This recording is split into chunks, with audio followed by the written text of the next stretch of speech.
AJ ಆಸ್ಪತ್ರೆಯಲ್ಲಿ ನವಜಾತ ಶಿಶುವಿಗೆ pin hole hybrid ಹೃದಯ ಶಸ್ತ್ರಚಿಕಿತ್ಸೆ ಮಾಡಲಾಗಿದ್ದು, ಈ ಮೂಲಕ ಮಂಗಳೂರಿನಲ್ಲಿ ಮೊದಲ ಬಾರಿಗೆ ಈ ಶಸ್ತ್ರಚಿಕಿತ್ಸೆ ಮಾಡಿರುವ ಹೆಗ್ಗಳಿಕೆ ಎಜೆ ಆಸ್ಪತ್ರೆಯದಾಗಿದೆ. ಶಿಶುವಿಗೆ ಹೃದಯದಲ್ಲಿ ದೋಷವಿದೆ ಎಂದು ತಿಳಿದು ಎಜೆ ಆಸ್ಪತ್ರೆಗೆ ದಾಖಲಿಸಲಾಗಿತ್ತು.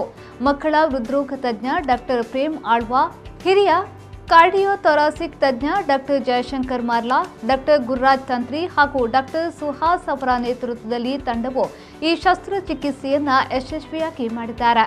ನವಜಾತ ಶಿಶು ತಜ್ಞ ಡಾಕ್ಟರ್ ಅಶ್ವೀಜ್ ಅವರು ಶಸ್ತ್ರಚಿಕಿತ್ಸೆಯ ನಂತರ ಮಗುವಿನ ವಾತಾಯನದ ಮೇಲೆ ನಿಗಾ ವಹಿಸುವ ಮೂಲಕ ಪ್ರಮುಖ ಪಾತ್ರವನ್ನು ವಹಿಸಿದ್ರು. ಈ ಶಸ್ತ್ರಚಿಕಿತ್ಸೆಯನ್ನು ಸರ್ಕಾರಿ ಸ್ಕೀಮ್ನಲ್ಲಿ ಉಚಿತವಾಗಿ ಮಾಡಲಾಯಿತು ಎಂದು medical director and transplant surgeon doctor Prashant Marla KMS MCh ಪ್ರಕಟಣೆಯಲ್ಲಿ ತಿಳಿಸಿದ್ದಾರೆ. ಬ್ಯೂರೋ ರಿಪೋರ್ಟ್ ವಿ4 ನ್ಯೂಸ್ ಮಂಗಳೂರು.